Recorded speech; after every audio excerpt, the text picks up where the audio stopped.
Assalamualaikum warahmatullahi wabarakatuh.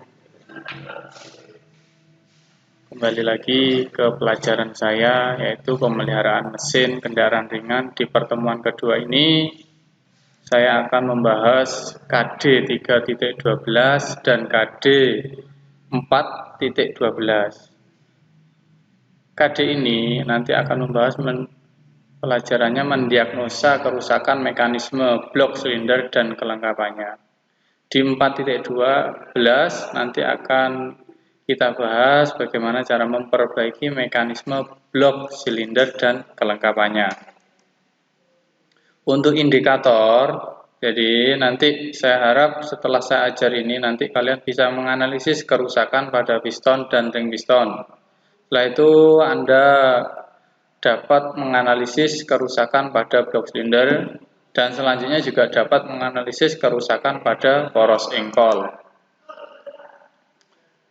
Untuk indikator 4.1 yaitu memperbaiki kerusakan pada piston dan ring piston. Nanti saya harap juga kalian bisa memperbaiki kerusakan pada blok silinder dan memperbaiki kerusakan pada poros engkol. Oke, ini adalah komponen dari piston. Nah, ini nanti kalian semua bisa melihat komponen piston apa saja. Sini udah ada keterangannya. Hanya saja nanti kalian mencari fungsinya.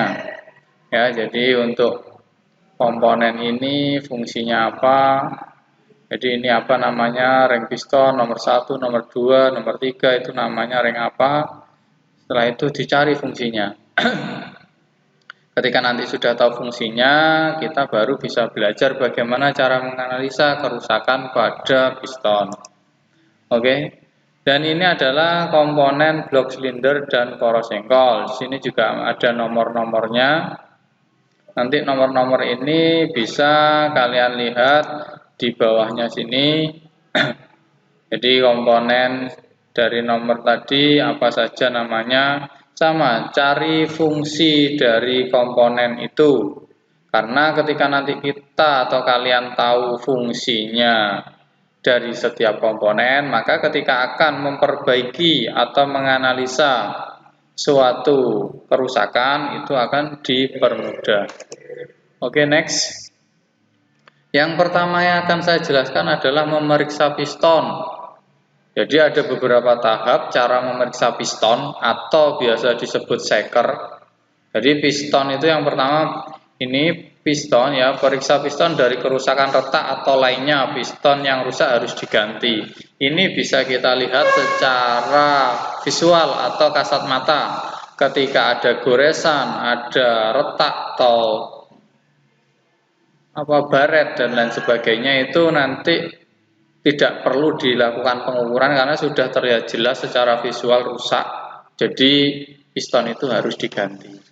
Yang kedua, jika piston memang terlihat halus atau masih bagus, maka bisa dilakukan pengukuran diameter piston karena goresan karena pemakaian setiap hari itu nanti bisa kita ukur dengan cara mengukur diameter piston.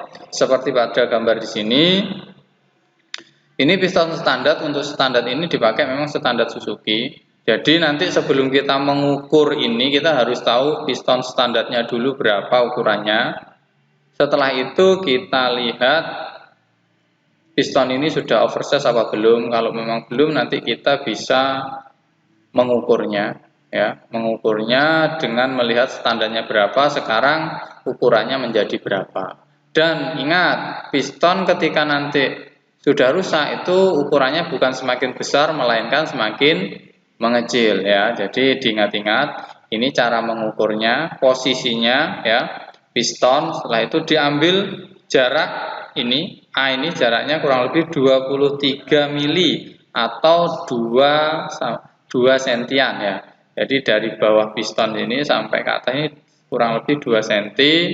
Nanti diukur pas tengahnya berapa diameter dari piston tersebut. Ketika nanti sudah ketemu diameternya, dilihat diameter standarnya. Dia di bawahnya jauh atau di bawah masih standar. Oke, next. Selanjutnya adalah memeriksa celah piston. Nah, celah piston ini adalah celah antara piston dengan blok silinder, yakni adalah boring. Orang bilang biasanya boring atau silinder bore. Ya. Jadi ini yang biasa di coulter ya. Ini celah pistonnya, ukur diameter silinder bor dan diameter piston untuk mengetahui perbedaan sebagai celah piston. Celah piston harus sesuai spesifikasi sebagaimana berikut. Jika tidak sesuai spesifikasi, lakukan coulter pada silinder dan gunakan piston oversize. Jadi ketika nanti ukuran di sini tidak sesuai dengan piston, karena apa? Ketika nanti ini sudah aus, menyebabkan biasanya terjadi apa? Ngebul ya. Jadi mesinnya ngebul, biasanya ngebul putih. Itu disebabkan karena celah pistonnya terlalu lebar atau terlalu besar. Jadi ring piston atau perseker itu tidak dapat menyekat antara ruang di bawah piston dan ruang di atas piston yang terjadi. Jadi ngobos orang bilang. Jadi kompresinya ngobos, terjadi oli ikut terbakar saat pembakaran. Nah, ini adalah gambarnya untuk melihat celah pistonnya. Nanti untuk jelasnya kita praktekkan langsung di sekolah saat sudah pandemi berakhir. Oke.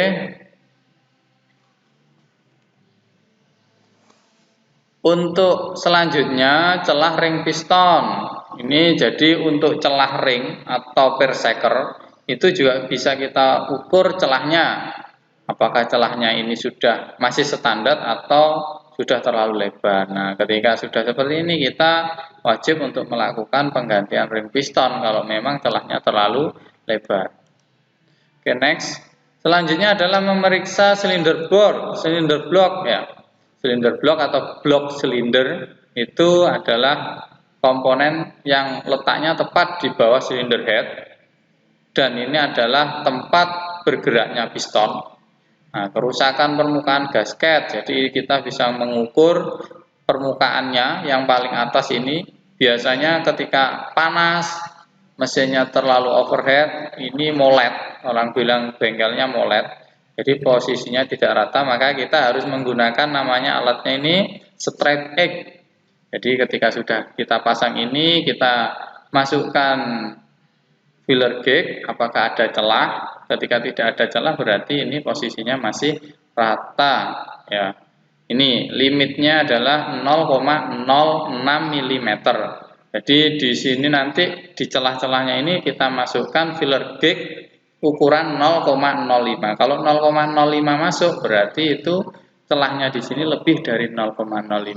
Maka dia akan dilakukan namanya biasanya diseleb ya. Jadi digosok pakai amplas tapi menggunakan meja merata untuk meratakan ini. Kenapa kok dibuat seperti itu? Karena kalau tidak dibuat seperti ini, maka nanti kompresinya akan turun. Oke, terima kasih. Ini adalah pertemuan kita yang kedua. Semoga ilmu yang kita dapat bisa bermanfaat. Saya akhiri, wassalamualaikum warahmatullahi wabarakatuh.